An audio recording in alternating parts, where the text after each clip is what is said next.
and gentlemen, it's Tuesday today. Yeah. Here we are, talking about another movie. Everybody's here. Fucking Mango's in here. Sophie's in there. Yeah, everybody. I really like the little Halloween emoji there. Although Tom says it looks different on my laptop as it looks on his. But like I said, the emojis look different on Macs and PCs and across different platforms and stuff. I just showed Sophie Morrissey. She fucking loves Morrissey. Morrissey and fucking Smiths. Well, I think the Smiths like got us all through our through our awkward teenage years. Yeah. They did. Yeah. Sophie's fucking Morrissey name, her gender bending Morrissey name would be Benji. I'm just gonna start calling her Benji. So all right, fair enough. So if you were in the army, you actually would have just been called Benji. Yeah, because they call you by your last name. Well, yeah. And if it's a girl, they kind of feminize the last name, so she would just be called Benji. Yeah. Yeah. That's kind of cool. That's kind of cool. Yeah. So I would have just been called Ash or... Ash. You would have been called Ash. Or Mitch, which is my maiden name. They would have called you Ashford, and then it would have been broken down to Ash. It's funny because there's actually a girl, I think there's like the horror girl on the What Culture YouTube show. She always talks about horror movies, and her name is Ash. I don't know if that's her real name or if she just named herself after Bruce Campbell in Evil Dead. But, you know, that was short for Ashley, actually. But, so we're here talking about another movie. This one, I dug this one a lot.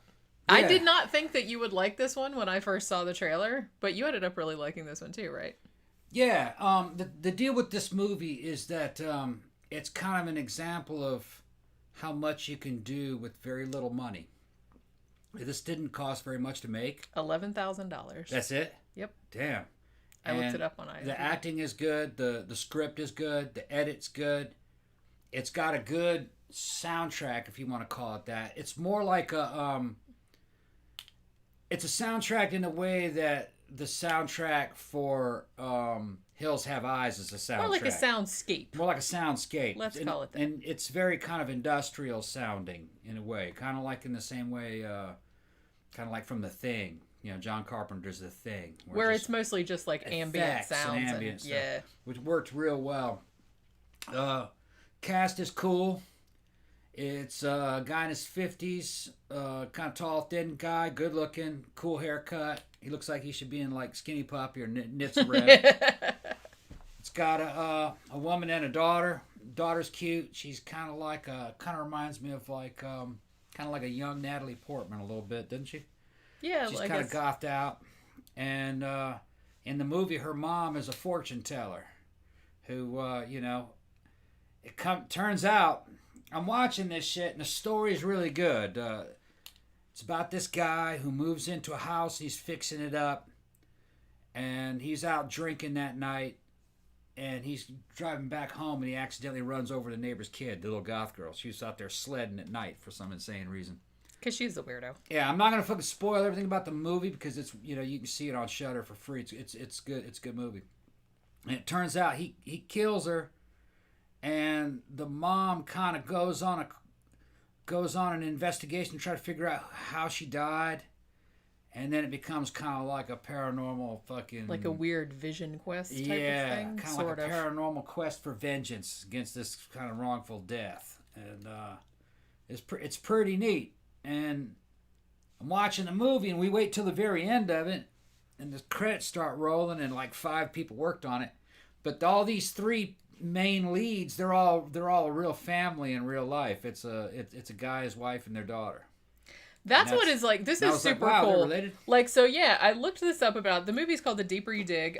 This actually, it's weird because we saw the trailer for this months ago. Like, because I think we were gonna rent it on Xbox. It was one of the ones that we had that were like, oh, that one, And so we watched the trailer, and I'm like, that looks weird, and I'm into it. So, but we never got around to watching it. So then, like, about a week ago, Shudder added it. And I was like, oh, cool. Like, maybe we can do it on there. Now, when I went and looked it up, because like I said, the trailer looked like Bizarro, and I was just kind of like, I'm intrigued. So I was, like, really interested in watching it. And then it turns out that I guess when this came out, like, I guess it premiered at maybe like Fantasia or Fantastic Fest or whatever the hell that thing is back in 2019. And apparently it went like around to a whole bunch of different festivals, and it got like a really lot of buzz about it, which is probably why like Shudder picked it up. And the cool thing about this is that this is one of like the most indie of indie movies. This is a family. The guy's name is John Adams. His wife's name is Toby Poser. And their daughter's name is Zelda. Yeah. And all three of them are in this. They are not only in it, they also directed it. The guy did the score. It's like they did pretty much everything. Like you said, they also have, and I found this out later, but they also have another daughter named Lulu. And she usually works on their movies, because this isn't the first movie they've made. This is the first horror movie they've made. I think they did a crime drama and like some other kind before. But so this little family makes these movies. They made it in upstate New York, like around where they lived, and it was just like this really snowy kind of like shit. Yeah, setting was spot on. I liked the tone of the setting, the little town, the snow and everything, the houses. That was the correct thing to do, is to set it where you could. Yeah. And it fucking had a high impact. I liked how the movie looked, how it felt. I felt like I was there. That was a good way of doing it. Yeah, because it was just like this really creepy, like isolating. Yeah. Like I said, we compare a lot of things to The Shining, but it was the same kind of thing where it's just like these big, like snowy scapes with no one else around. Yeah, a little bit bigger scope, because it shows the downtown area. That's true. It's a small rural town, so you know where you are. But driving around, it kind of brought me back to winters in Boston. You know what I mean? If you were outside the city. Yeah. You know what I mean? That's kind of how it looked. It kind of took me back to that. I kind of felt like I was there. It was a good movie. It was, yeah, and it's like, now I'm not going to say like, it's like I will say it's kind of like, it has a straightforward story, like you said, because it's kind of like the little girl gets, run over. Well, she's not little. She's supposed to be 14. She's supposed to be 14. She's probably more like 18, and she's 17. I'm not 18. sure how old she is, because like I said, their other daughter, Lulu, that also works on their movies, she normally works on it, but she didn't work on this one because she was off at college. Yes. So I'm assuming she's like the older one, and I think Zelda is the younger one. And I think Zelda, however old she is, she's a teenager, I guess. Yeah. And they gave her like a directing credit on this as well. So I thought that was really cool. So this is like one little family, and they do everything. Yeah. And they're making movies, and it doesn't look like, this is not like Ouija Shark. It's not like anything like that. This is a real, like really nice looking movie. Yeah, it just goes to show you what kind of technology and talent is out there outside of the Hollywood scene. It's kind of, this movie is kind of in the spirit of a lot of fucking really good classic horror movies. This is similar to how Night of the Living Dead was made. In a way, to me, it kind of felt like Hills Have Eyes in a certain way. There were a lot of homages or influence, like there was some Roman Polanski themes in it, like, The Tenet. It kind of had a theme, little small influences from that. I could feel some influences of fucking Carpenter, and some influences of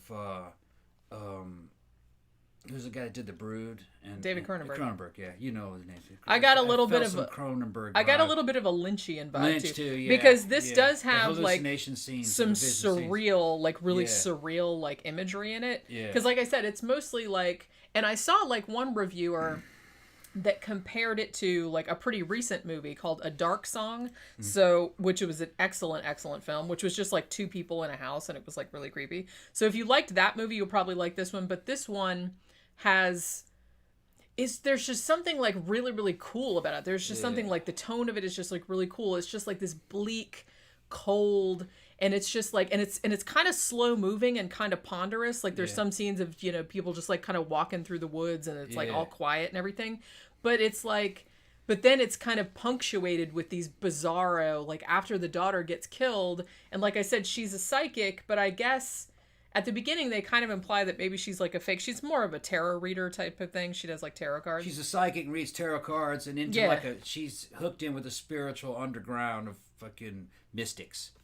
And one of them was kind of like, it reminded me a little bit of a kind of a sinister version of fucking Halloran from The Shining. From The Shining. That dude was rad. It's cool. Yeah, he looked great. He looked great on fucking camera. He really did. Yeah, he was like kind of real creepy, dark skinned and blonde, and fucking gave a really creepy not blonde, but bald and real dark skinned black guy. And the performance he gave was fucking creepy. Especially he got weirder as it went on. As that scene went on. Yeah. Fucking. I had no idea this was a homemade movie. Just goes to show you what's possible if you have talent and you care about your craft. And another thing is, as the movie's unfolding, I didn't realize all these people were related. Yeah, we didn't know that it was a family. Right, but I knew I could sense that they were all from fucking like a gothic industrial fucking culture. Their background. I could tell that they were goths. Well, yeah, because I mean, the little girl, like Zelda, is the real name. She plays the character she plays is named Echo. Yeah. And the mom's name is Ivy. But it's she like looked like a real little goth girl, and you could tell that like. I could tell that the dad was, you know what I mean. They were all kind of into that the industrial all kind of scene and shit. It's just, and the mom was cool too. What's funny is like they got her dressed up in winter clothes. They got her in mom mode, so she kind of looks unmade up and frumpy. But when she was fighting, you could tell she was rocking quite a figure, man. I was like, okay, all right, I see what's going on here. Yeah, she looked good. But yeah, that was just so. I just really liked. There was just something very unusual about the tone of this. It was just kind of like, because we see a lot of horror movies and a lot of them are like fine. And, they're like nothing special. But this one like really stood out. I guess because it was like a really, even though like I said, it's a sort of a straightforward story, but it had like all this kind of creative shit about the mom and like her getting her psychic powers back and trying to find out what happened to her daughter and going on a sort of, like I said, almost like a sort of vision quest or like down through hell or something like that. But like going internal. Yeah. And like all the really weird like surreal imagery that entailed, like where she goes through all these steps where she's trying to figure out like what happened to her. Yeah, that did feel kind of Lynchian, didn't it? The way all that. Yeah, well, particularly one scene, I was just kind of like, "Ooh, Inland Empire!" Somebody saw Inland Empire. Yeah, but I can't say that I could really sense the influences, but this was a very unique movie. It really was. It was like the whole vibe of it was like really cool. Very creative. This is a talented bunch, and they thought about what they were doing. So this is a well thought out little movie. It was craft built. Oh, definitely. Not homemade. It's homemade. Didn't feel like it. No. It's very craft built. There's only one scene that I didn't feel the audio was quite up to par. And that was the one scene where the mom's doing the tarot card reading for the older lady. Oh, yeah. The audio quality through our sound system has sounded a little bit low quality. And the acting was a little bit wooden for that little scene, but it didn't spoil the movie. Yeah. I think maybe a couple other. I think maybe I would have used another take or kept shooting it until the take till the scene was kind of fluid. It felt a little wooden, but that's my only criticism. Of this movie. And I didn't notice that at all. It was minor because I was looking for problems. Yeah, this is a very small cast, but the fact that this is just like essentially one family and they do everything. They do the scores, they do the cinematography, they do the camera, they do every single thing. And the fact that they could put something together like this that looked like that I would never have thought. Yeah. Because like I said, when you say homemade movie, I think of I think of like Ouija Shark. Yeah. Or something like that. We're just like, I just made it with it. And it looks like kind of like you just made it with your friends. This is like a good art film. This looks like a real movie. And it's like the special effect. There were some pretty gruesome effects in there. Dead animal parts. Looks like a roadkill. I don't know if it was real or not. It looked real. I would imagine it probably is real. But maybe that's why they probably just went and said, hey, maybe we can like find rotten bodies. And it looked good. Looked real good. That's what I'm saying. There's like some really good effects in this. And like I said, the surreal imagery was like really, really cool. Like I was into that. The soundtrack or soundscape, I'd put it on par with like Hills Have Eyes, which in a way that Hills Have Eyes soundtrack was like the world's first industrial album. It was fucking ahead of its time when you heard it. It wasn't quite music, but it was... Yeah, because they weren't really... Kind of like something off a Skinny Puppy album, Or like Einstein's Trip. Yeah, right, yeah. Where they're just like banging on stuff. Yeah, it's like that. And all that kind of shit. It was cool. And it really suited the mood, I think. Yeah, it suited the mood of the movie. So well thought out. I mean, every little element they're thinking about what the budget that they have and the abilities that they have. How are they going to get this thing to come across as high quality? You know what I mean? You can't get an orchestra, and if you use the fucking synthesizers, it's not going to sound like an orchestra. So what kind of soundtrack are you going to use? Well, they kind of went with the proto-industrial kind of. Yeah, so it's just mostly like sound effects. Like sound effects, yeah. And it's kind of like intercut with like really old. They use like a lot of old like vaudevillian type of tunes, like through like a crackly radio. Yeah, and stuff the radio effects fucking came out really good. I liked how that came out. Especially in the car shots, it sounded creepy and distant voices. I know what that's like when you're driving through this fucking snow. And back in the old days when you had the radio on, it kind of had a weird alienating quality to it. Yeah. And then at the end, it goes into the fucking credits, and there was actually a cool song on the end of it. Yeah, I really liked the song at the end. Yeah. I can't remember who it was by. I had to go back and look at it again. Offhand. But yeah, it's like that. It was just so cool. And it's like, even when we were watching it, like some of the shots, like the one shot of her like in the orange like hunting jacket, like just walking through this forest that was just like all white. And it was just like a really, really nicely framed kind of shot every time. So this is like a really good looking movie. And like I said, the whole...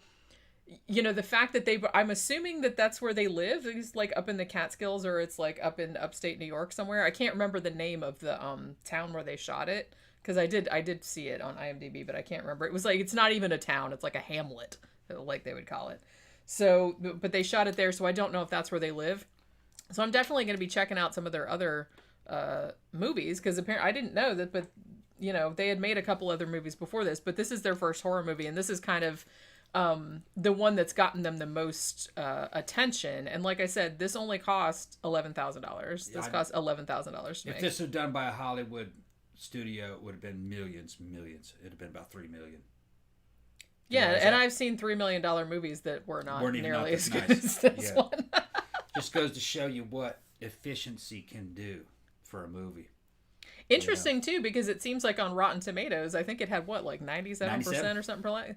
Yeah. And I think that was the critic score. The audience score was like in the 70s or 80s. Yeah. Because I can see, if you're not like into like arty movies, you may not know what you're looking at, or like slow movies, you'll be like, what the fuck is this weird ass shit? But it's like, I mean, I knew it was going to be weird from the trailer. Like you can tell that it's a kind of a weird movie from the trailer, because there's like some really kind of bizarre imagery.